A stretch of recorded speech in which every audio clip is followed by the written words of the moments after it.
Hey, big ballers, anybody here? I don't know if you, I'm just going to check real quick. And we are live. Okay, we are live. What is up, big ballers? Welcome back to another episode of Ballin' with the Boys. Sorry we missed you last week. It was a crazy time, Thanksgiving and all that, and we had to do stuff for New World Nerds, so we couldn't push it back, and then a bunch of stuff. Andy was at Survivor Series as a whole thing. So, Andy and Justin are out again. Andy is at Raw. Justin is feeling under the weather because he sucks. But we have a very special guest, my dad. Hello, Dad. Hello. How's it going? How's life? Did you ever expect to be on the podcast? I did not. Oh, okay, you thought I'm going to be honest. I had every intention of eventually getting you on the podcast. Like I was like, I can't start a sports podcast without including the man that like helped shape my love of sports, for whether that would be for good or ill. Mostly ill or being a Cowboys fan. I always thought I was there in spirit. You know, we got Mr. Justin at a young age. We were able to nurture him, bring him to the dark side of sports. Yes, definitely. I think fantasy played a big role in that, putting him in the league. I remember when he would fall asleep watching the games because he thought it was so boring. I remember that. And then now he can't stop watching them. So I think the best news to come out of this week would have to be that the NFC East is trash. I think that Jason Garrett's best coach game was by the Miami Dolphins this week. The fact that the Dolphins beat the Eagles, they're playing like a team possessed.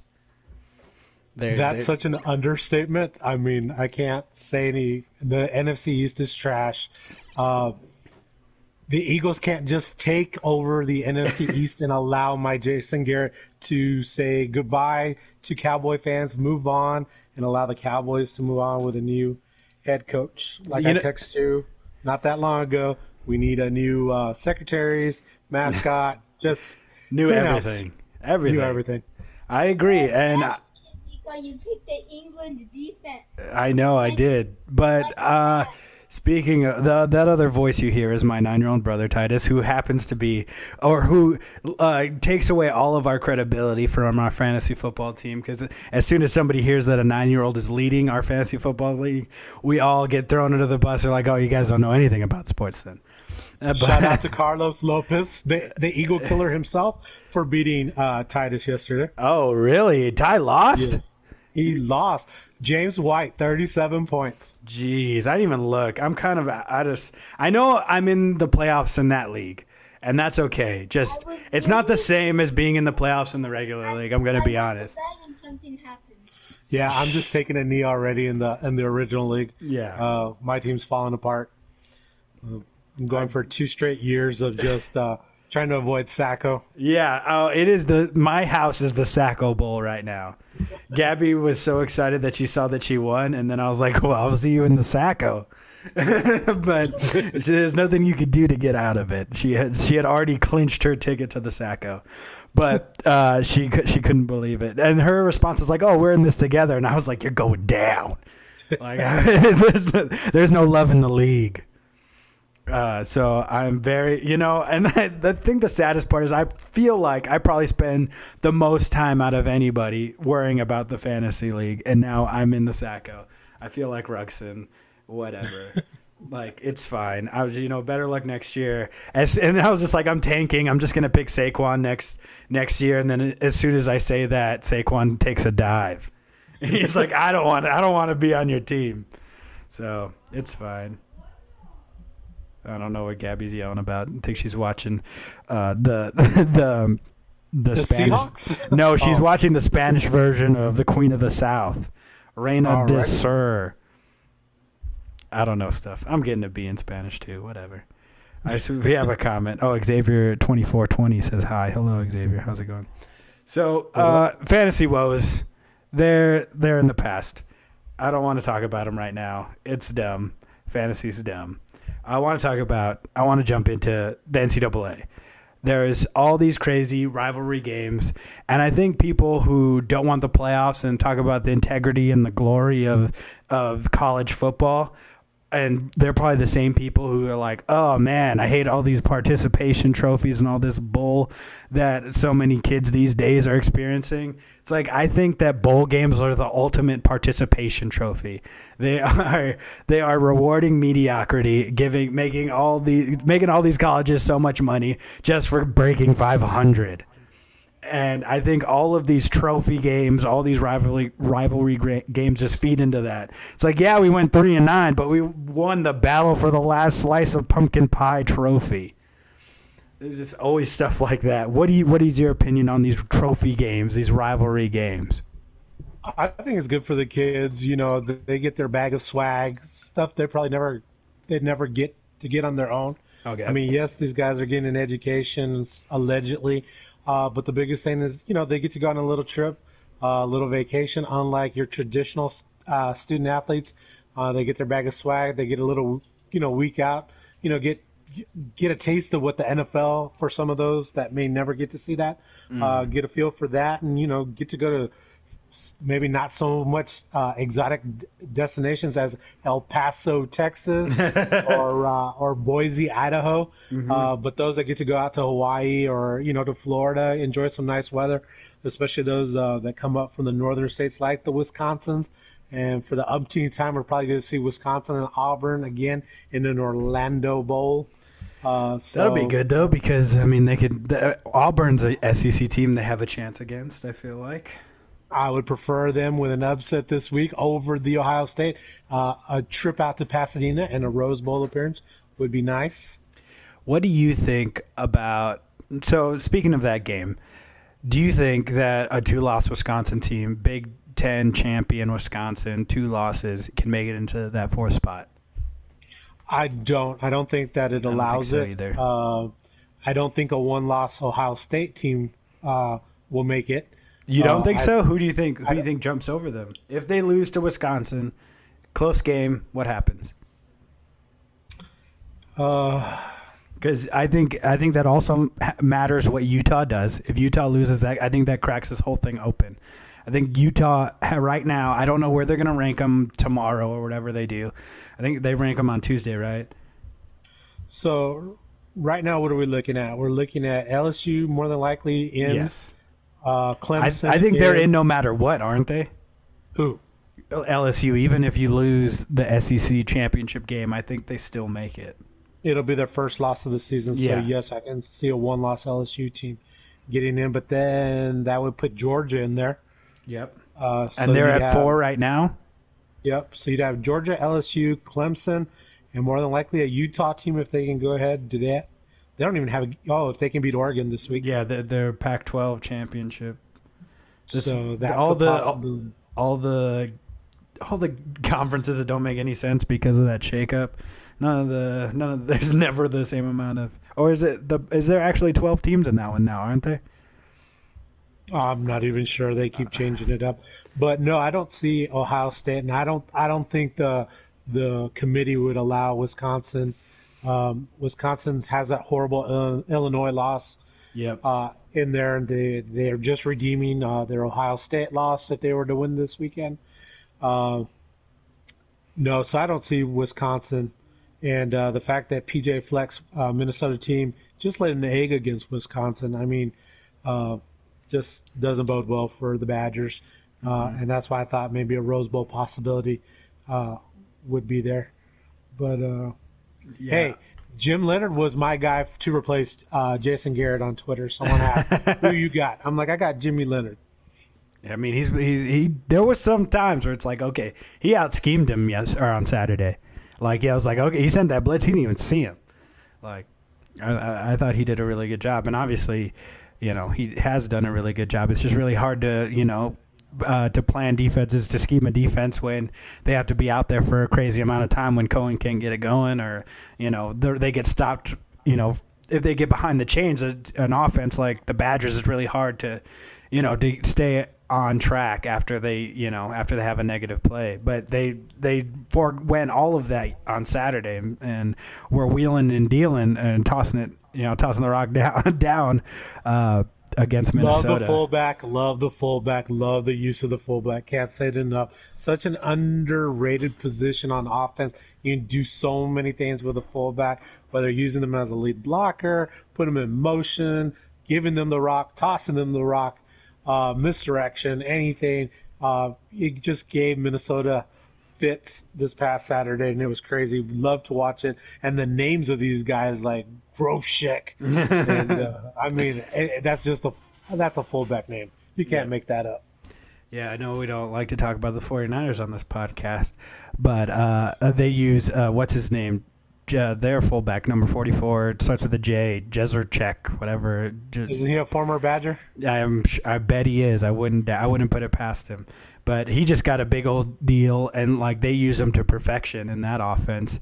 So it's just like he's just literally another weapon. And I agree, totally underrated. So most teams don't even carry one anymore.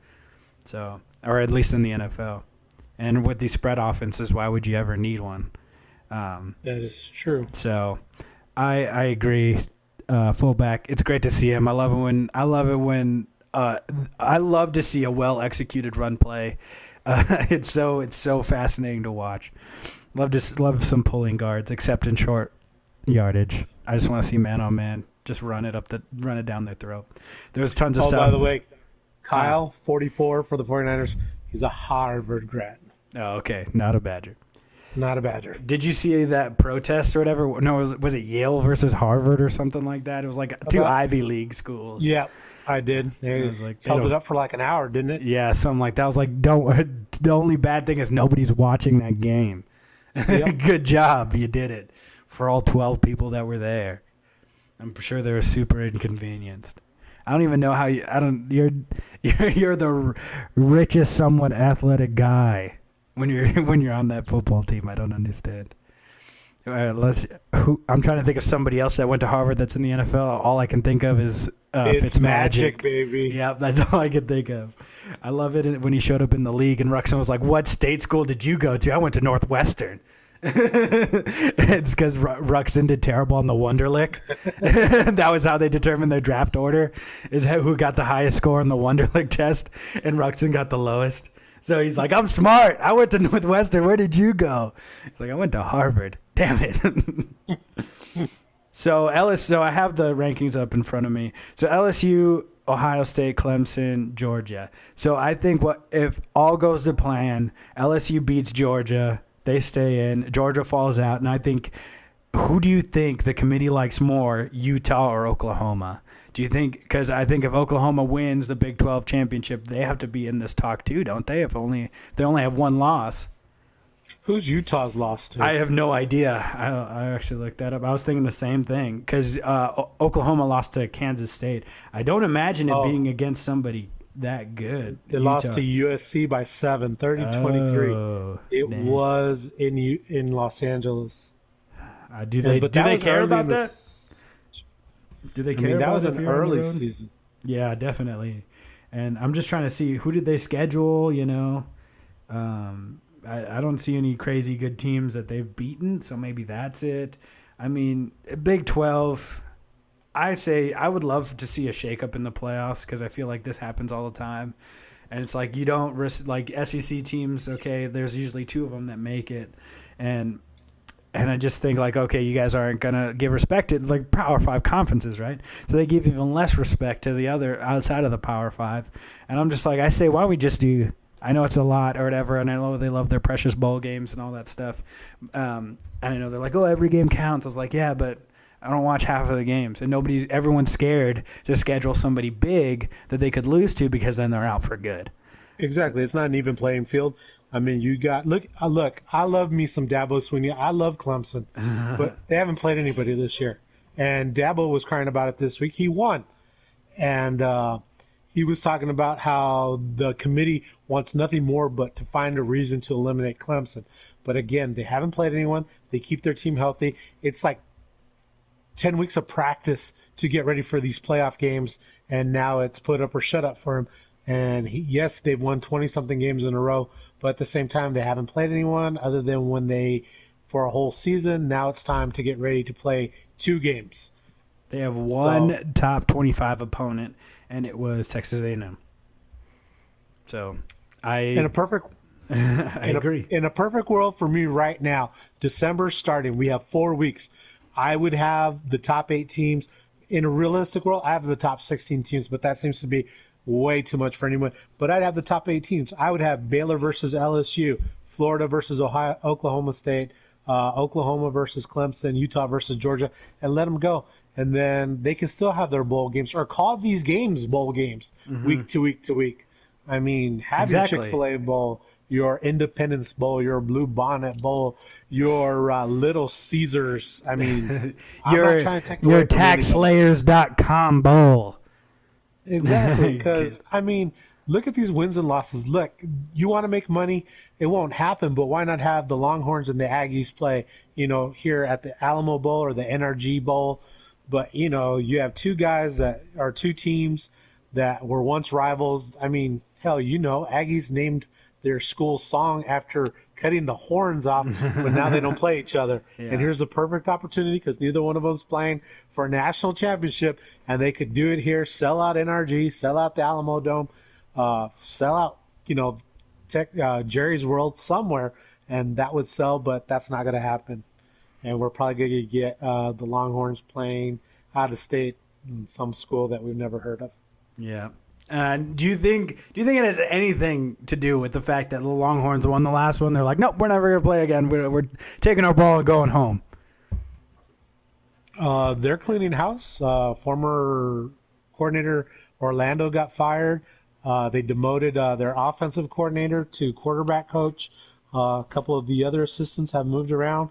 So Herman's doing whatever he can to save his job by starting to eliminate his coaches that he brought with him to Texas, and the heat's starting to turn up. And I think the University of Texas needs to realize that they may just not be as great as their fans and alumni think that they are. All right. Longhorns, you said? Yes. Okay. Yeah, Todd Herman's, I thought they were back. They keep saying that they're back, and then they're not back. So I agree. I have no idea what's going to happen. I feel like I think that's just so messed up. It's like, oh, it's obviously everybody else, not me.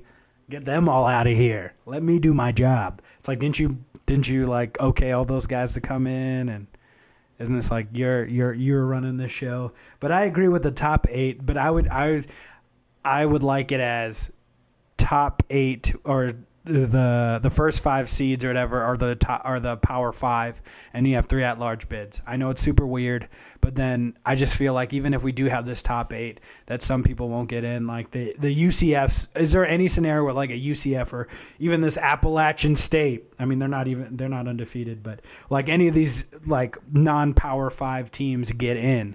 And any of this, like I can't see it happening in the 4 playoffs. But do you think any of them could possibly get in with an 8 playoff format or 8-team playoff format?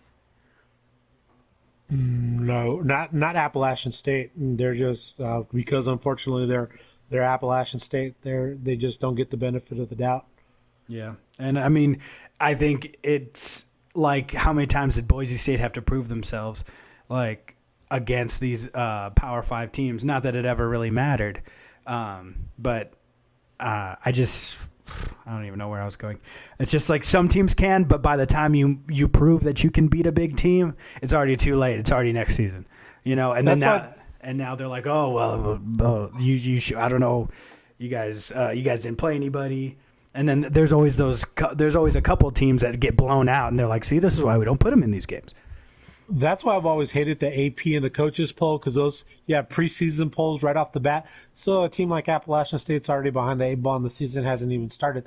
So they got to be perfect all the way. So their loss to Georgia Southern, is a big red flag, and because of that wouldn't allow them, even if we had an 8-team playoff, an opportunity to get up in there. But I really think they need to back up on the coaches poll. For the most part, none of these head coaches are even voting for it. They're letting, athletic directors, their secretaries, other individuals do these voting. And the AP poll, we're basing it off of the year before. Teams graduate, chemistry changes. So I think like the playoff poll that they wait a few weeks, I think they need to do that same thing with the AP and the coaches poll. Just give it a few weeks. There's no reason why someone needs to be ranked number 1 going into the season. because they had a great season last year doesn't necessarily mean it carries over, unless you're Clemson or Alabama. But even then, you know, you need to give teams like Appalachian State or, there's always a Cinderella team out there. Back in the day when Boise State, they went to a bowl game and by some lucky shot they got to play Oklahoma, and they did shock the world by beating Oklahoma. So I think we just need to wait, and each season, clean slate and allow some of these teams that we may never see have their Cinderella season and an opportunity. That's why, everyone's like, well, can a two-loss Alabama team? No. They've had two opportunities and they lost both of them. It's time to move on and give someone else a chance. Exactly. And this will be the first time they get left out. Or I wouldn't even say left out. They lost twice. They lost? Yeah. So they lost their opportunity. Who would say that about a Nick Saban team? I thought it was a little crazy. I only caught a little bit of it. I was just like, oh, okay. Like every time I tuned in, I felt like Alabama was winning. So I was like, I gotta let Auburn do their thing. The cool thing about that game is that Auburn sent out the punter and left the quarterback in. So Nick Saban automatically sent out the punt team. But then he realized that, oh no, the quarterback's still in the game. So the returner stayed in there. So it was too many men on the field, 12 men on the field. So they got to achieve 5 yards and a first down, and it kind of changed the complex of the game. And that doesn't happen to Nick Saban. Nope. That's awesome. But I guarantee you, this time next year, he's going to pull that on somebody else. Nick Saban's going to take what happened to him this past weekend, and he's going to do it to somebody else next year. I guarantee it. So does the Alabama-Wisconsin, do those games start next year? I'm not sure. Because I was like, this would be a good preview, wouldn't it? If they win the Big Ten and just have both of them go to like a Rose Bowl or something like that, or does it have to be like a? It's got to be a Pac-12 team Big Ten. and a Big Ten. Yes. Okay. Just because I don't know, I don't know the rules. If it's not the national championship, then yes, it has to be a Pac-12 tradition. You know how the NCAA is all about tradition. Yeah, I was just like, I remember the first Rose Bowl I remember is Longhorns versus the Trojans. And I was like, I remember that. Yes, and Mom ruined it because she was screaming upstairs. Yes, because that TV was ahead. But honestly, I don't even remember that. I was just so hyped. And you're saying something now. No, but I was. Oh, turn that down. Can you hear that? Is that me? Oh, it is me. Hold on 1 second. I don't know. I can hear myself echoing. Okay. Hold on 1 second. What did I do? Is it better now? No, it's not. Hold on. I didn't see what happened.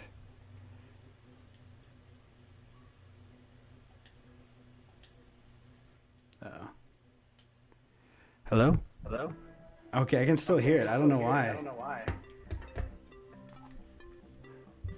Can you hear it on your end? I can't. No, you're not echoing on this one. Okay.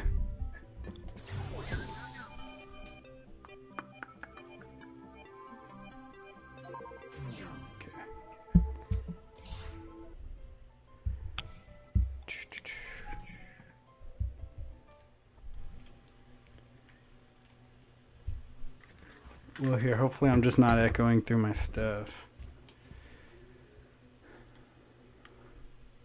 So did you see all the shakeups in Washington State today? No, why would happen there? Chris Peterson resigned as the Huskies head coach, and I do believe Mike Leach is your new Ole Miss coach. Wait, say that again? Chris Peterson of the Huskies. Uh-huh. Stepped down. Some gentleman by the last name of Jimmy Lake is the new head coach out there. Mm-hmm. And I swear when I was at work, I saw him come across that Mike Leach is the new head coach at Ole Miss. That's crazy. Mike Leach, man. I feel like that's another guy just kind of fails up.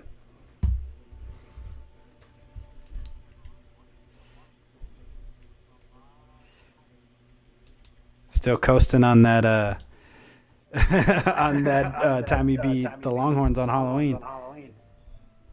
Almost. Can you guys hear it twice in the comments?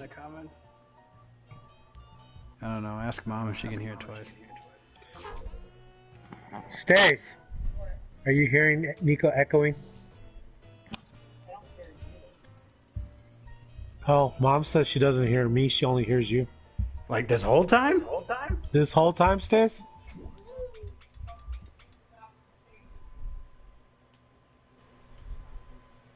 Oh, okay.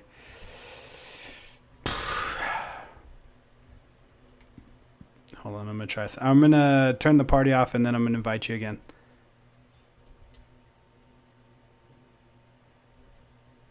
Hold on, guys. Sorry about the technical difficulties. Okay, now I can't hear myself echo, so that's good. Now I'm just gonna send an invite to my dad again.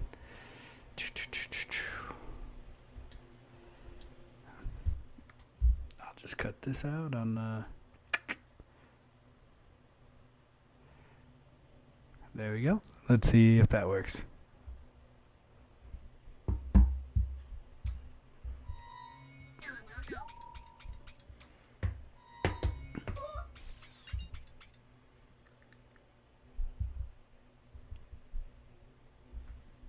I don't know what happened. I think my controller died and that kind of messed everything up.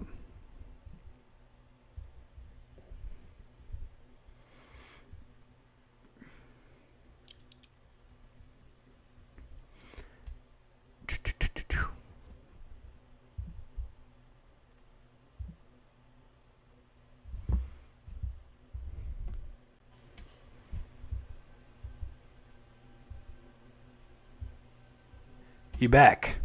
Okay. All right. I can't hear an echo, so I think we're good. Can you hear me? Yep. Okay. All right, we're good. I think my controller turned off and that messed it threw everything off. It happens after I don't touch it for like 10 minutes or something like that. Okay, where were we? I think your mom just has selective hearing and is good at blocking me out.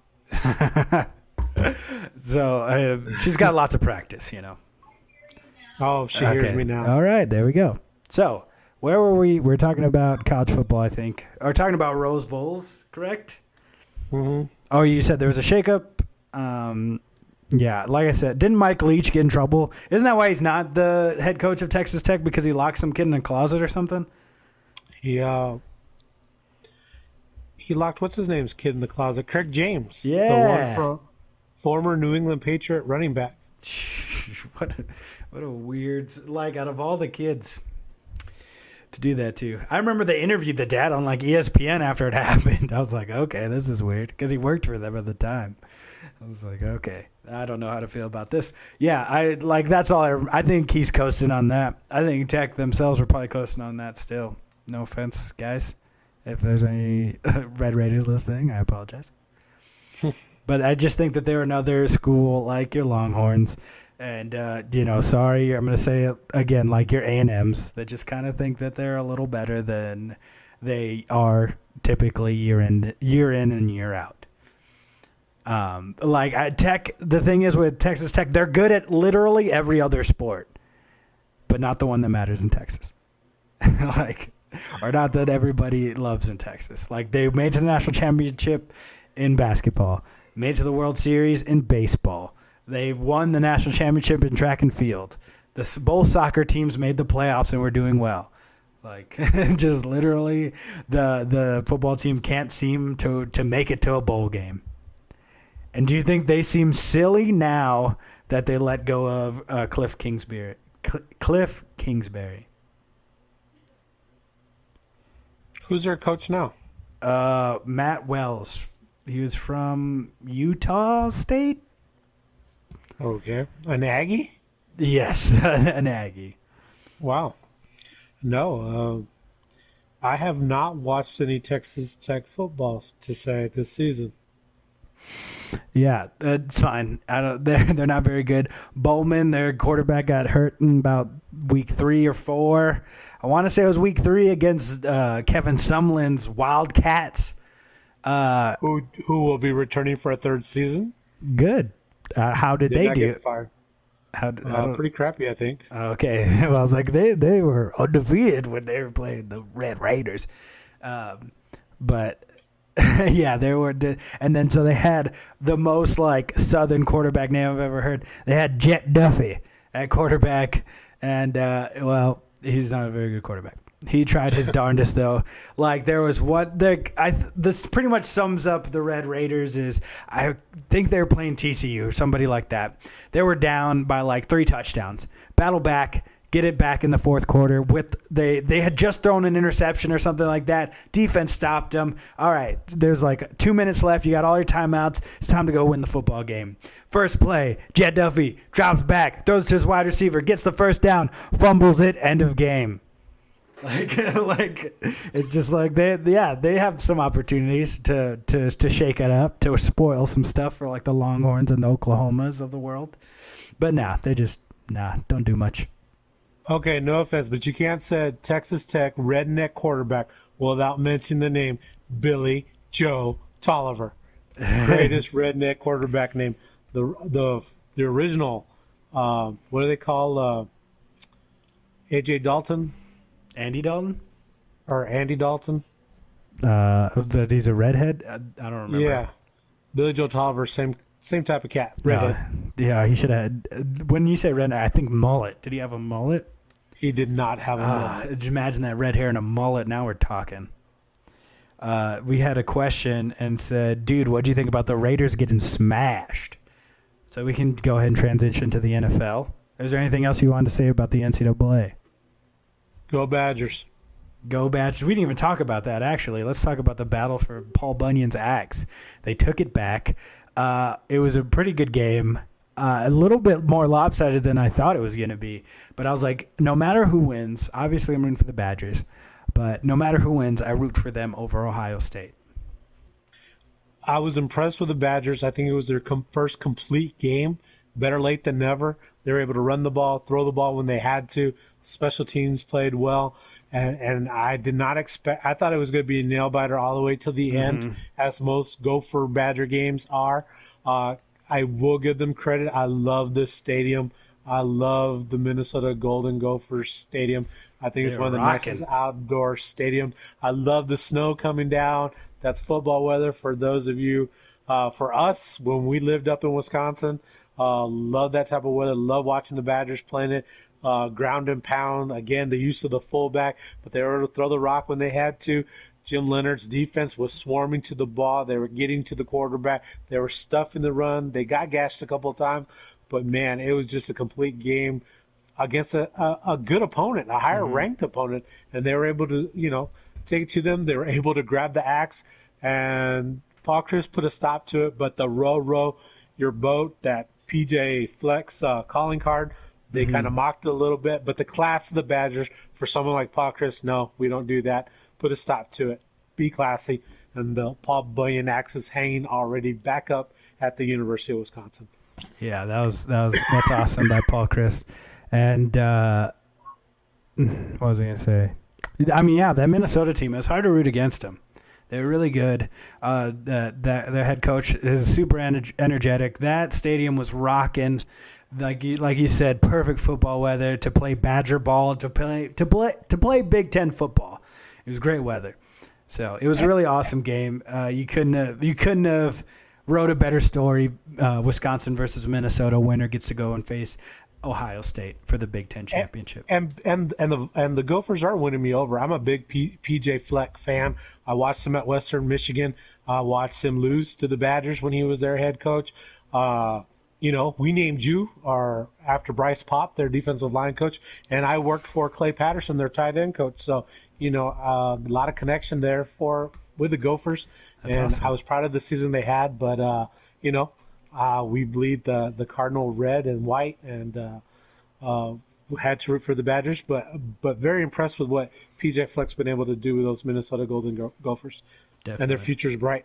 I think so too. That's the kind of guy you can have a nice program around.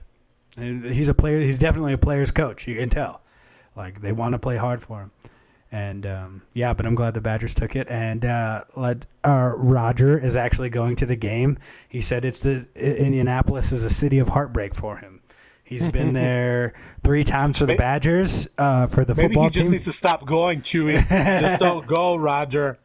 He went for 3 of the Big Ten championships and 1 for the national championship when the Badgers made to the Final Four. But I know a little something. I wish I was a big fan like you for the Red Raiders. Like they made to the national championship. I was like, oh, this game's pretty good, and then they went all the way to overtime, and I didn't even realize that only one other team from Texas had ever won the national championship, and I was like, whoa, this is crazy. I hope they win, and then they didn't. But I heard it was awesome. I know people that went. They said they had a ball. They had a great time. So there's that. So we'll talk about the NFL now. I saw the Raiders and Chiefs were playing for the lead of the AFC West, and Chiefs showed up, took care of business. For those watching here in this Houston area, that game got shut off and switched to the Chargers and Broncos game because it was so lopsided. Oh, really? I found myself switching the channel and watch Moneyball instead of the Chiefs and Raiders football game. I'm trying to think what I did. I think I went to go work out instead. I was just like, I'm not feeling any of these games. Fantasy team's trash right now. I'm just going to go do something else. Yeah.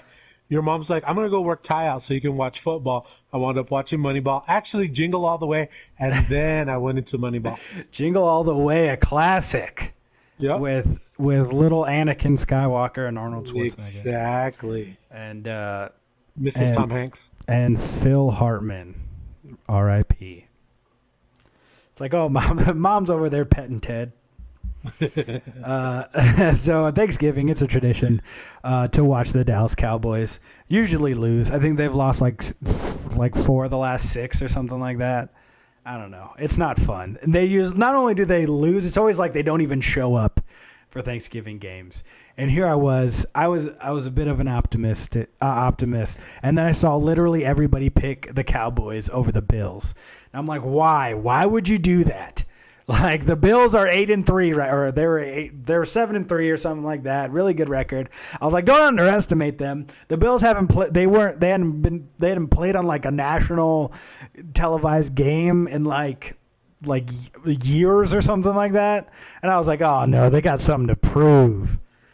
And they just played, they played mistake-free football. They put themselves in great position to win. Dak made a couple of mistakes, and Jason Garrett seemed pretty desperate. They weren't ballsy moves. They were they were made out of desperation, going for it on 4th and inches at the 20. I wanted to go for it. So there's that, but it was just more desperation and stuff like that. And since we missed last week, as I wrote something in the heat of the moment after they lost to the Patriots, said Jason Garrett needs to go. I've never been so ashamed of Jason Garrett. I'm a big Jason Garrett apologizer. Before this are currently 2 wins as a head coach. I remember when he came into the league, they were like, is he going to be the head coach or is he going to be the offensive coordinator? Came in as the offensive coordinator for Wade Phillips' team. I guess maybe he learned some tips and tricks from Wade Phillips' cupcake team. But I think he's a great guy, super nice guy. I have come to terms with the fact that nice guys don't make good head football coaches. Nick Saban don't look like a nice guy. Bill Belichick, not nice guys, but they win. And so I'm ready to sell out for whoever this new head coach, this new whatever system we're going to get to see if we can win. I was like, you need a touchdown anyways. The field goal does nothing. You kick a field goal in that Patriots game to make a one-score game a one-score game. Go for it. Worst case scenario, your defense who's been playing okay has the Patriots offense that hasn't done much backed up, and you can still get the ball back. It's just, and he keeps keep clapping, and we'll see how long you stay there. Jerry Jones actually voiced concerns about Jason Garrett, which I feel like has never happened. And I feel like he would have fired him if they didn't have such a short week. And now it's too late. Now there's only 4 games left. Just ride it out. See what happens. Who knows what will happen. What do you think about this game or just the Cowboys as a whole right now? It's the same story, different year. They're getting out coached. He was one that was learning on the job when he took the job from Wade 9, 10 years ago. Yep. And you're just not seeing the progress. There's no creativity on the offense. It's predictable. I can sit, and I'm not even watching the Cowboys like I used to. I mean, I missed most of last year for the first time. I actually missed Cowboy games. I can sit down and I can pretty much predict who's going to get the ball, when they're going to get the ball. I was really disappointed with the fact that Jason Witten's come back, and I think he's stopped progress on this team. I like to see a lot more Blake Jarwin, but it's got to be organic. They can't force feed anybody the ball. They just need to go with who's open. It seems like they're force feeding the ball to Jason at times, and then the line's not blocking. There was a replay in the Buffalo game where they ran that famous Jason Witten Y option. He went left, Dak went right. If he could have had one more second to hold on to the ball, Jason Witten broke completely wide open. But instead he rolled to his right and had to dump the ball away. Zeke's not running the way Zeke normally does. Missing holes. If you watch the games, I'm like, the offensive line is making holes. They're either to the right or to the left. He's just burying his head down the middle, not looking where the hole is and just pushing the pile. But, I mean, if he was patient and opened his eyes, there's gaping holes to either side, usually to the right on Lael Collins and Zach Martin's side, and we're just missing it. It's crazy. Dak seems to be putting them in positions to win. He's throwing the ball all over the place with a lot more confidence than I ever expected Dak to. But it's always, I mean, this time it was a special team coaching. We couldn't get a punt off, penalty after penalty, a block punt. And it's just crazy how teams can just out-coach the Cowboys. Again, you put this team on paper. Some people say they're not as talented as we may think, but Dak is definitely one of the better quarterbacks. You just paid Ezekiel like he's the best running back, and at times he can run like the best running back. I don't think we use Tony Pollard enough at all. No. Do you think so? There's a statistic or whatever where Tony Pollard gets like 10 or more carries, they win the game or something weird like that. Do you think that's was it correlation doesn't mean causation, or is it like, okay, when we give him the ball, like he jump starts the offense? Because I thought maybe not in this game, but was it the New England game where he had a couple runs? I'm like, all right, that's pretty good. Let's give him some more carries. And I do believe you got to go with the hot hand. I think Tony Pollard can be everything we once thought Tavon Austin was going to be. The guy the Rams drafted coming out of West Virginia. You can put him out in the slot. You can put him in motion. You can put him on a jet sweep. You can line him up in the backfield. You can put him and Zeke in the backfield simultaneously. Who's going to get the ball? And Dallas just doesn't do that. There's no creativity. I don't care whether it was Jason Garrett, Linehan, or Kellen Moore now. There's just no creativity. You have some athletes. I mean, we don't use they got this fullback. You love to say his name. I can't pronounce it to save my life. Wally. Exactly. Who can run with the ball. I mean, I texted you last night. I'm like, why can't Dallas do this? Bill O'Brien actually put 3 running backs in a diamond formation yesterday and ran a run-pass option out of it. And New England was stunned. They didn't know who to go after, what to do. And I'm like, why can't Dallas do that? And I'm not asking to be a gimmick offense. I'm asking just to change the formations up and use your best players. And it doesn't seem like they do that. I mean, Michael Gallup's been quiet. Randall Cobb is hit or miss. Devin Smith, he had a couple of good games to start the season. He's not even active for part of the time. I can't remember Robert Quinn when he played last a big game. DeMarcus Lawrence shows up. Jalen Smith shows up. But for the most part, I don't care where it was Chris Richard or who's our defensive Marinelli. Rod Marinelli. They're just it's not working out. We couldn't stop Buffalo to save our life. When drives count, back in the day when DeMarcus Ware was there, he never got a fourth quarter sack. He was always in the first quarter on first down. Where's that third and long? We just can't seem to make a play. And I'm curious to see how they react, because we heard shouting from the locker rooms. It was Michael Bennett, trying to rally the troops and stuff like that. I'm curious to see if there's anything that comes from that. I'm not gonna bet on it. The Bears have a terrible offense, but I think the antidote for a terrible offense is that Cowboys defense right now. I honestly thought the Patriots, like Tom Brady, was going to light him up, and I feel like if he had his regular crop of receivers, he would have done that, but he didn't. So there was guys dropping the ball out of and I was like, they're like, this guy's was supposed to be on the practice squad. I was like, yeah, I can see that. But yeah, so I'm not even confident going against the Bears. I do think that that offense has a chance. I don't think that Bears defense is what it was, and I think that could be because they have to be on the field all the time because that Bears offense has been so bad. But there still are a couple of guys that you're a little scared of. Taylor Gabriel has blinding speed, and who else? They got a Robinson who can get open now. But I'm not very scared of their run game, but who knows? I wasn't super scared of the Bills' run game, but Devin Singletary scored on a gimmick play, but whatever. Hey, Trubisky's numbers are better than Tom Brady's right now, so you can't take him lightly either. Well, he has a heck of an arm, that's for sure. Whether he puts in the vicinity of his wide receivers is a whole different conversation.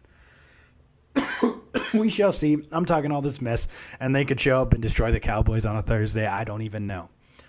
I'm tired of these Thursday games. And I was hoping the Eagles would grab the NFC East. Yeah, tied up. Nope, couldn't do it. The Dolphins they're playing like they have nothing to lose, which they don't. Actually, they do have something to lose, and it's the first pick in the NFL draft. So they're losing that for sure. But think about this for one moment. If the Cowboys or the Eagles win the East, you do understand if the Seahawks win tonight and win out the West, the San Francisco 49ers, with, 2 losses, would be coming to Jerry's World. Insane.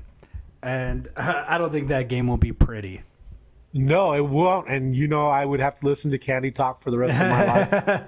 Yes. I'd rather them not make the playoffs than deal with her ass. Agreed. I think the Eagles would probably have a better chance.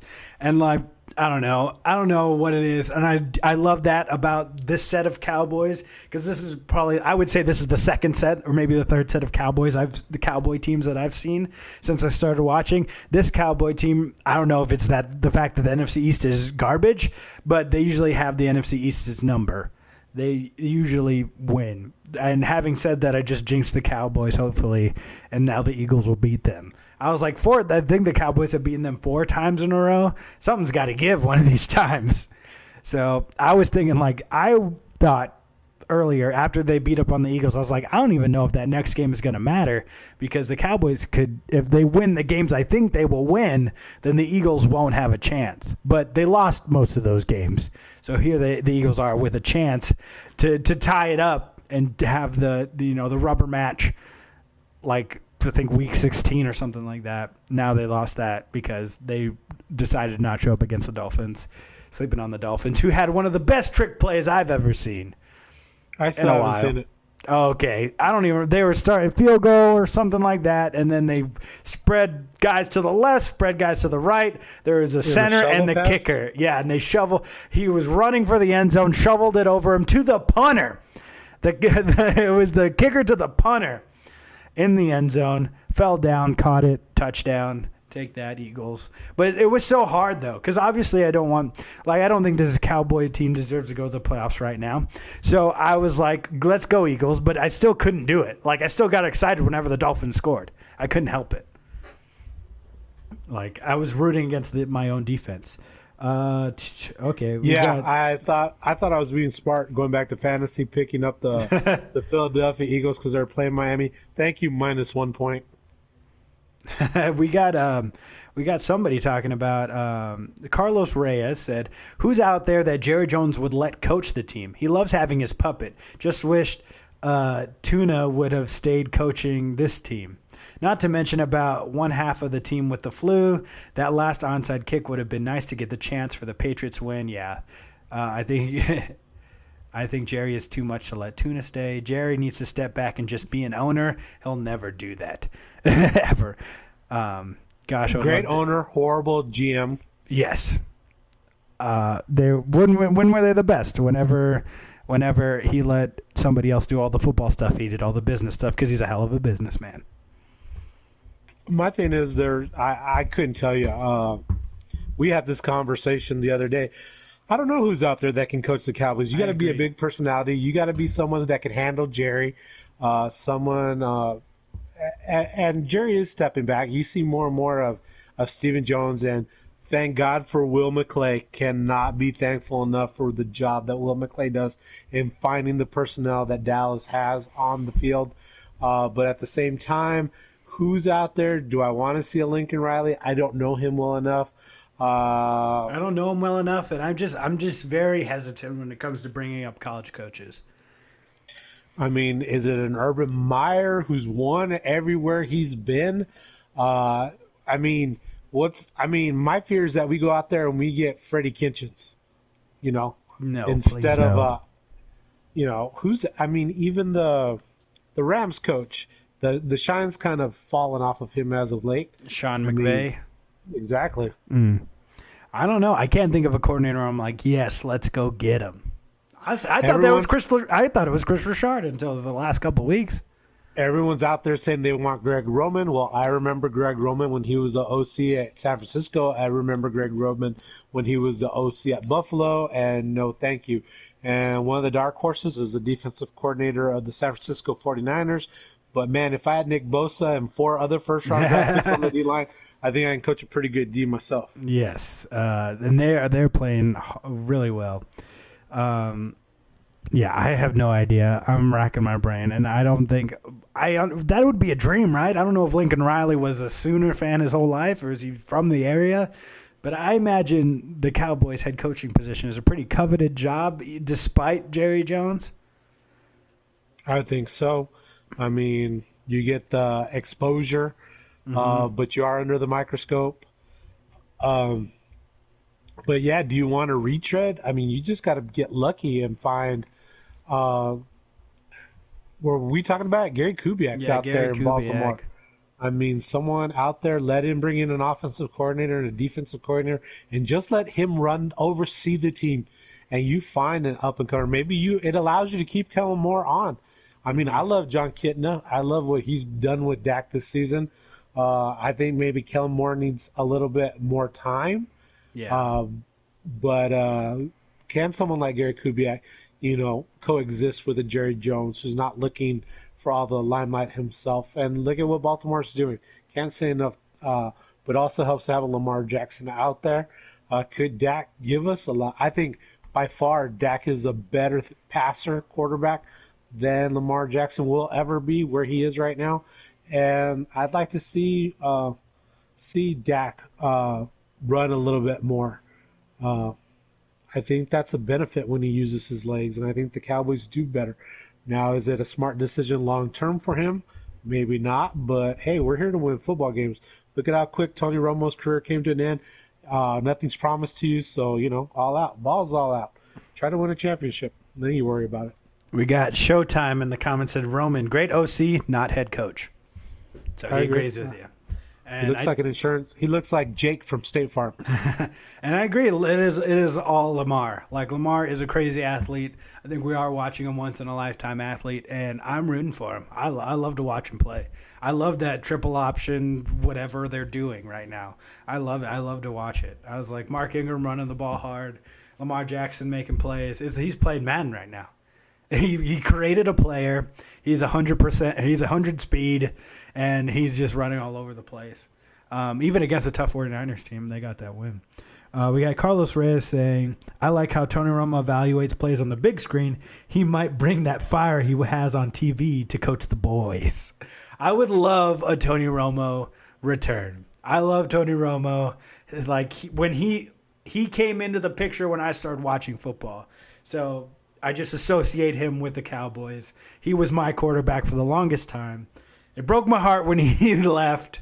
And I love Dak. Don't get me wrong, I love Dak, but I love Romo more. Yeah, my head is his final drive as a quarterback for the Cowboys against the Philadelphia Eagles, going 7 for 7, marching the team down, 87 yards for a touchdown, flawless in Dak's rookie season. Yep. And that will be my final image of Romo on the field that I will have forever in my head. I'm telling you right now, they were down, 21 or 24-0 against the Packers in that divisional round, the very next game, and I was just like, let's put Romo in. Like there was a lot of games. Like I've seen, and don't worry, don't get me wrong, Tony Romo had some stinkers in there. I remember him losing 44-6 to the Eagles, one of my least favorite games of all time. But also, I just felt like he was running for his life. Like the first, like, I don't know, 10 years of his career or something like that. Probably the first like 5 seasons. Then they started to get a line, and then guess what? He's already broken. You guys already broke him in half. He already has back problems and has to do all this stuff, and just willed teams that weren't 8-8 to an 8-8 record. Like, and I would love to see him back in any kind of capacity. But I think he'd much rather call the games and just play some golf. And thank you, Carlos Reyes. I saw that you subscribed. We very much appreciate it. What was I going to say? Was it you that told me, or did I read in an article about how they were booing the Cowboys on Thanksgiving Day, and to calm the crowd, they showed on the Jumbotron Tony Romo? No, you must have read that. Yeah, they showed him in the broadcast booth, and everyone started to cheer. I was like, oh, here y'all are. Okay, because I couldn't tell you how many Cowboy fans I've run into. They were like, yeah, I'm a Cowboys fan, but I hate Romo. I just think fans, people, citizens in general, they think the grass is always greener on the other side. So if Dak wasn't here, they'd miss Dak. But this is what we got now, and I think Dak is part of the solution. And I don't know what the answer is on defense. I don't know what the head coach answer is. Hopefully, I didn't know last time they were looking for a head coach, or the time before that. So I don't know. Does Bill Parcells want to come back? Like I said, Jim Leonard from Wisconsin would be a nice pickup. That would be really cool. Matt, I can just imagine the articles now. This nobody, because they'd be like, what the heck is the defense in Wisconsin? And some people thought that Chris Peterson resigning might open the door for him going to the NFL. Oh, really? I have no idea. Like I said, I don't know who's going to show up. I don't know what's going to happen. I just hope that we get some semblance, somebody that can, like you said, big personality, tolerate Jerry, and can get it done, can kind of oversee everything. I just don't want one of those people that just keeps failing up. But I kind of thought that was Kyle Shanahan for a while, and then here he is now. But maybe who is it? Is John Lynch their GM? Someone's their GM. John Lynch for the 49ers? Or is it him? Is he putting together a great team? People are starting to just get TV personalities out there. Like Mike Mayock. Exactly. I mean, hey. It was working for a bit. It might get you a playoff berth. Former Jets GM and Miami Dolphins GM Mike Tannenbaum was saying that the Cowboys might be so desperate as if the NFL was to allow it, you'd look at it, Antonio Brown joining the team for the final 4 weeks. Oh, jeez. I think the Patriots be looking for that. They just cut him. Yeah, I know. Bygones. No, I don't think they'd let him back in, but I don't know. I don't see him being a Cowboy. I just feel like that's the exact opposite of what you're trying to do. But I guess that'd be his total Cowboy move. Yep, out of desperation. I think Amari Cooper is a good number one. It's just he's getting hurt a lot. They're already saying that Dallas is losing the love on Amari and is unlikely to re-sign with the Dallas now. Oh, really? I don't know about that. Yep. I don't know.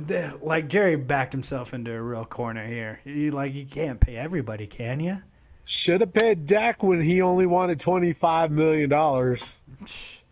Yeah, after he comes off this season, is he the number one in passing yards or something like that? I know the offense is number one in yards. I thought he was on pace to throw for 5,000. Even with the stinker that they had against Buffalo, on the fantasy notes, he threw for more yards than anybody else. Jeez. Whatever. I don't even know. That's why I'm saying there's talent on this Cowboy team. Definitely. I just need someone that can cultivate it, that can do something with it. It's so frustrating. And now I'm just thinking, I think how important now, especially since Jeff Heath is hurt, how crazy or how beneficial would it have been to pick up a Mika Fitzpatrick or a Jamal Adams? Or just taking that Juan Thornhill or the other safeties that were drafted in the second round instead of this Tristan Hill. I don't know what it is with the Cowboys, with the Taco Charlton draft that's now a Miami Dolphin. We passed on T.J. Watt. We passed on that safety in this year's draft in the second round. For as well as they've been drafting, they still make these huge mistakes with their early picks. And it drives me crazy. Instead of just going, I mean, the pedigree, I can't get over that we passed on T.J. Watt. I'll never let it go. Why would you? We're sticking to our board. Yeah, you just got to steal. Take it. I mean, I watched Taco Charlton when he was at Michigan, was not impressed. He had the measurables, but, I mean, there was no wow factor. T.J. Watt, I mean, yes, I'm a homer. I'm a Badger fan, but I watched this kid play. I watched his older brother play. If JJ's not a good portfolio of what, you have with TJ, but could you imagine strong side backer TJ Watt, Jalen Smith at weak side, and LVE down in the middle? That's pretty formidable there. And try to run or pass on that. And I think I know JJ Watt was a lot bigger, and he got drafted earlier, like 15 picks earlier. But even him coming out of the draft, they were still pretty hesitant about him. We got, they passed on him to sign Tyron Smith. Yep, I remember that. And I think that was a pretty good deal still to this day. Yep, I was torn myself. I didn't know who I wanted Dallas to take, but the 20-year-old left tackle out of USC was a good pick. It sure was. And I remember maybe not the last time they played, because I don't even think JJ played in that game, but one of the games they played, it was when Romo was still the QB. And Tyron blocked him most of the game, and then the one time he missed him, Tony Romo spun out of the sack and threw a touchdown. That's what he does sometimes. It's either going to be a touchdown or an interception. Either way, it's going to be exciting. I remember that play like it was yesterday. It was a great one. And also it only happened because the defensive back slipped. But I will take it any day. I remember that. I was so hyped. And then they just went, and Jason Garrett didn't go for it on like a fourth down the next time they played the Texans, and now we never hear it again. Or never. Now I have to hear that for the next 3 years or whatever. But I'm glad that the Texans were able to beat the Patriots. That's cool. I don't dislike the Texans or anything like that. How do you feel about the Texans? We watched the game last night. We were rooting for the Texans last night. I'm not a big Bill O'Brien fan, but I love me some Deshaun Watson. Agreed. Mr. Hopkins is an outstanding player. It was great to watch him and Stephen Gilmore go up against it last night. Love J.J. Watt with merciless. The defense, they have no secondary, but it's fun to watch the Texans. And as much as I'd like to say there's only one professional team in the state of Texas, living here in the Houston area, slowly the Texans are growing on me. Gotcha. We got another comment saying Bill Belichick on the rumor mill that Jerry will be pursuing. That would be interesting combination with Jerry the Emperor along with Belichick Darth Vader. No, that wouldn't happen. Bill Belichick would have to have final say on everything, and Jerry Jones isn't going to allow that. That was talked about today on the Will Kane show, and just not going to happen. I think that maybe Jerry would say he would do that. I don't think it would end well. But maybe it could be like a Jimmy Johnson where you get 2 Super Bowls before everything implodes. My thing, there's a young guy out there right now that nobody's heard about, but you just got to find him. You got to find the next Mike Tomlinson, the next Sean McVay, I guess Kyle Shanahan wasn't that big of a surprise. Again, we all know who his father was or is. But what's his dad doing? Oh, I was going to ask you, what would you think? I don't think he's going to re-sign with the Redskins. What would you think about Bill Callahan? I know it's kind of going in the opposite direction, but maybe someone who can oversee it. You love running the ball. He seems to be doing that for the Redskins. What would you think about Bill Callahan, former Cowboys offensive line coach? As the head coach? Yeah. No, I don't think I'd be a fan. He got outplayed when he coached the Raiders when he was their head coach against Gruden when he was at Tampa Bay. So that's still... And he left all pissed off. He screwed the Cowboys over because they demoted him from offensive coordinator to offensive line coach. And first chance he got, he left for Washington. So I don't know how well Jerry would want him back right now. I don't know. Like I said, I can't really think of anybody who. I guess you would just look at the top teams and be like, all right, what positions are particularly doing well? Who is the defensive back coach of the Ravens? The one that gets me, the polls they have, the favorites to become the Cowboy head coach right now is Urban Meyer. But the guy that keeps popping up on those lists that surprises me is Sean Payton. I wonder what Justin thinks about that. His coach. I mean, I understand Sean Payton built a very nice house in Dallas. Oh, but I don't see New Orleans letting him walk. I don't see that either. I don't and know. I'm not giving up a draft pick for him. They're gonna trade him like he's John Gruden. Yeah, I don't know. I don't see that happening either. I don't think there'll be a more desirable head coaching job, right? Like, no one wants to be the Redskins head coach. No one wants to be, or I guess the Bengals are going to keep their coach. Well, the issue with the NFL, there's only 32 jobs out there, so they're all, proceeding. They're limited, so everybody wants the opportunity to become a head coach in the NFL. And the NFL is like is the be all end all of it all. So even if you're the greatest college coach, I mean, if you don't have success in the NFL, are you the greatest coach, period? I mean, can a Nick Saban survive in the NFL? Didn't do so hot in Miami. No, but he was only there for like one season, right? Or was it more? I don't know. He replaced Jimmy Johnson, I thought, and just his personality just didn't mesh with the NFL players. There's Dave Aranda out there as a defensive coordinator for LSU, former Badger defensive coordinator. We got Norv Turner. Oh, boy, what a mess. Just bring in Nick Saban. Yeah, I'd rather have Nick Saban than Norv. They passed on him when Wade Phillips was up for that job. And then again... Yeah, I think I was actually rooting for Norv that time around. Because he was offensive coordinator in the glory days, right? Mm-hmm. Eric Bieniemy from the Chiefs, I'd interview. Wait, what? Eric Bieniemy. Who's that? Offensive coordinator of the Kansas City Chiefs. Oh, okay. Yeah, definitely. You want to get any piece of that Chiefs team right now. Like, that's what I'm saying. You want to get a piece of the exciting young teams.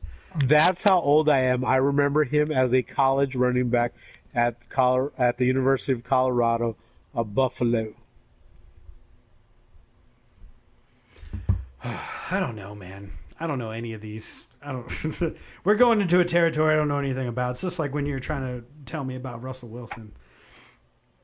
Yeah, you're like, who's that guy? That guy, whatever. Badgers don't need him. Justin said, I'm going for Sean Payton. What do you mean? What are you talking about? I don't even know. Come on, Justin. What do you leave? No. That cough syrup starting to kick in. he's delusional. I don't even know. He's just like, all right, I'm ready for the podcast. Get out of here. That Dwayne Johnson guy might do a good job of lifting the spirits of the Cowboys.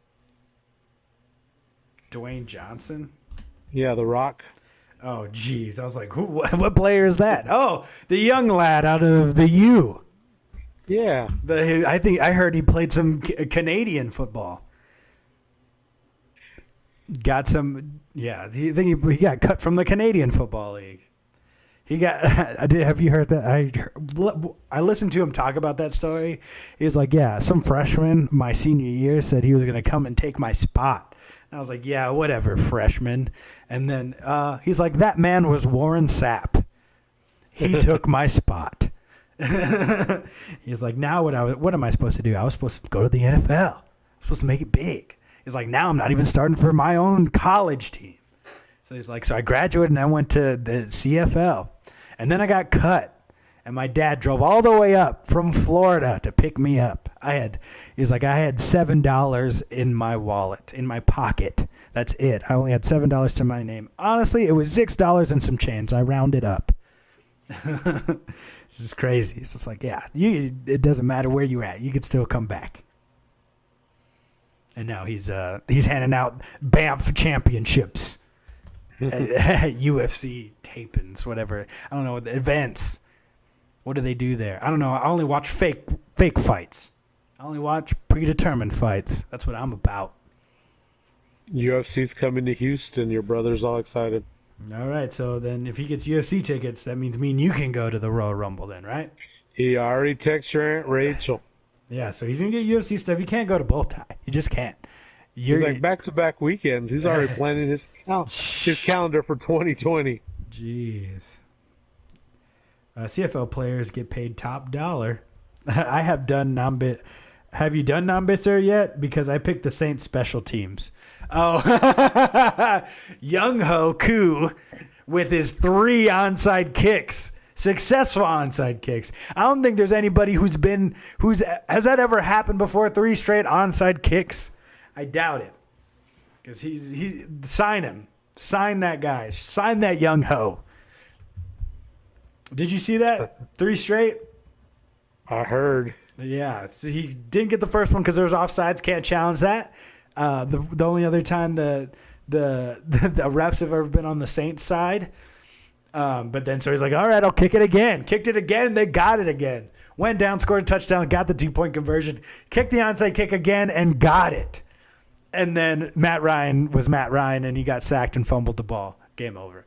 But I think that's still very cool. What a nice way to end Thanksgiving. I don't know. I stopped watching midway through the fourth quarter of the Cowboy game. Could not bring myself to do it. I was ready to go to the movies. I was ready to be whisked away in Frozen 2. But Gabby was like, nah, too full, can't move. So we didn't go anywhere. I was like, I can't watch this anymore. She's like, you don't have to. And I was like, you know what? You're right. I don't have to stand for this. So I didn't. I left and played video games. Nope. Ty started working the phone because his cousin Bubba said, Ty, hook me up with some UFC tickets. Come on, I know you got it. Ty's texted his Aunt Rachel, I want to take my cousin Bubba to UFC. I need 3 tickets. Thank you very much. Put it on my Christmas tab. Now that's why you guys are making the trip to Christmas for Christmas. I understand. It's harder to say no face to face. Rachel responded, just text me the day before the tickets go on sale. Ty's like, that would be December 12th. You will be receiving a text from me December 11th. Jeez. It's got it made. Okay. I think that about does it. Anything else you want to say about anything sports related? No. Do you think anything will come of the Astros and the investigation into the Astros stealing signs? I don't really know what's even going on with that. I haven't read. I don't follow. I think it's only 100 and something days till opening day. I just like to see what they're going to do in free agency and see what happens. All we've done so far is sign a backup catcher. So interested to see what happens with Garrett Cole. Glad we re-signed Yuli. But we'll see. Yeah, I don't know what's going to happen with that. It doesn't sound like he's staying. From what I heard, I don't know. Obviously, as long as he doesn't, I say just go to the National League. You looked good with the bat. Go to the Angels. Just stay the hell away from the Yankees and Red Sox. That's all I ask. Yep, I agree. Go west, young man. Go west. But then they have to see him a bunch of more times, don't they? That's fine. I think my biomechanics professor is an Angels fan. He's like, currently wasting the best talent in the MLB. Mike Trout sucks. Overrated. Yeah, I don't know. They're like, they said that the penalty might be more than penalties and fines and draft picks. I'm like, what are you going to do? Guess what? My hat, no matter what you do, it's going to say World Series Champs 2017. You can't take it away. You're going to come into my house? Take away my cap? Take away my poster? Not a chance. That's what I'm saying. I already watched the Astros win the World Series. I'm You good. can't take that. You can't take that from me. That's exactly how I feel. Like we're one game away again. Actually, we're just a couple. We're what, like 9 outs away or something. This one hurt. I'm not gonna lie. This one hurt, but I could. It hurt. I think it hurt the most. It hurt the most when I got on the treadmill and it wasn't working. It was just like. It was, I don't know, it was like this scene out of a superhero. It was like when all the superheroes got snapped at the end of Avengers Infinity War, spoiler alert. It's like I tried my darndest. There was nothing I could do. I was powerless. I couldn't, I turned it up as high as I could. I was dead tired.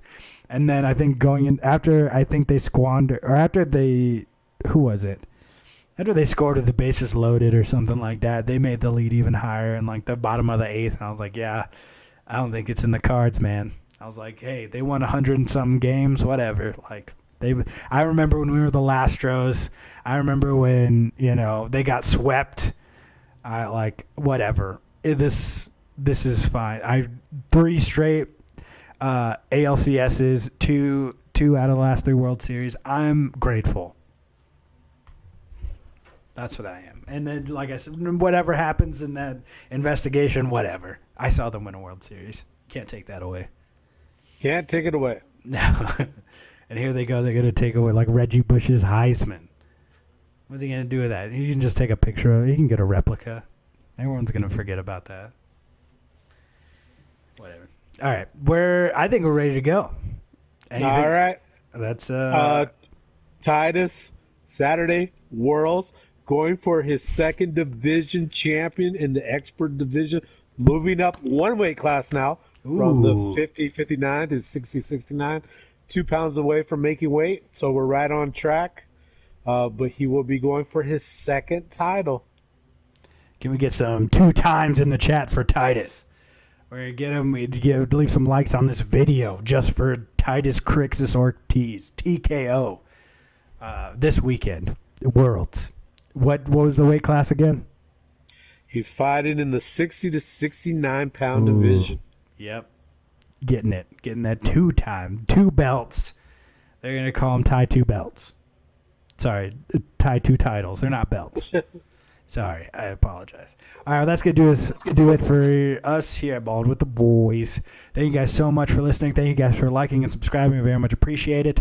Thank you to my dad for coming and being our special guest at very last minute. I'd love to see you on with Justin and Andy at some point. I think that'd be really fun. Or me just interviewing you. I think me interviewing you about my sports career would be really fun. So I think that's what I'm going to do one of these times. But I just didn't. What? That was a topic of conversation. I was telling your Uncle Joaquin about your first save opportunity pitching. Oh, you weren't there, were you, for that one? No. Yeah. No, you called me. Yes. Remember? I was very excited about it. I can recite it for you right now. I remember. It was like a summer league. It wasn't actually like with the school and stuff like that. But yeah, still summer league. I think we were up by 2. I think it was like 4-1 or something like that. I don't remember. And then they're like, all right, you're going to go out there. I'm like, are you sure? We're not up by that much. Like, I don't know. And the ball's coming out of my hand. I look like I was floating it like the end of Rookie of the Year. Wasn't looking good. And I think I walked a couple people, hit a guy with the ball, and it was like the slowest hit. Like, I hit that dude. It was coming so slow. I don't even remember. But we had our best player at shortstop, like you do. I remember that one for sure. I think I struck one guy out. Don't remember exactly. No, I think I must have struck him out. You struck one out. I struck one out, the first guy out, and then the next guy, I allowed a score in. I don't know if I walked him or not, but I did allow a score. It was 4-2, looking like Roberto Osuna. I think there was 2 men on base. One man on base, hit directly to the shortstop, gets the out at first. So 2 outs. Guy in scoring position, and then guy up to plate. He's the tying run. Okay, I go and put everything behind this one. All I got, I just need to get in the strike zone. That's all I'm thinking at this point. I'm not thinking like, oh, I'm going to throw a nasty curve. No, I'm trying to get it in the strike zone. I'm so nervous. So throw it as hard as I can. Try and get it in the strike zone. I got it in the strike zone. He hits it out. Hits it out to center field. I'm like, oh, God, this is it. I don't know why. This guy, Wesley, not a super spry fellow. I don't know what he was doing in center field. Good guy, quality human. But remember me, the jalapeno. Yes, and then he died. White people can't handle spice. Anyways, this is in Partyville, Wisconsin. Yes, Partyville, real place. So it's coming down. He's out there. I see him running. He's running hard. And then he puts his glove out, and he ice cream scoops it. My heart's about to jump out of my chest. But then he catches it. Ice cream scoops it's on the very top, but he catches it. And that's it. Game over. Nothing bad happens. I just go up, Tiger Woods fist pump. Game over. First save opportunity, and they wouldn't give me the ball. They wouldn't give me the ball. Small town, only so many balls to go around, I guess. I remember Wes, he's like, you're lucky I caught that. I was like, bro, you should have got there a lot sooner. But yes, my first and only save opportunity. And I was like, don't make me do that ever again. But yeah, it was a fun time. I don't know. And then it was all downhill from there. But yes, that was just what I would prepare questions, and I would ask you some stuff, and then maybe we'd go into what are your expectations for Ty, but not today. That's just a little tease for next time. So I thank you for coming on such short notice. Like, comment, subscribe, everybody.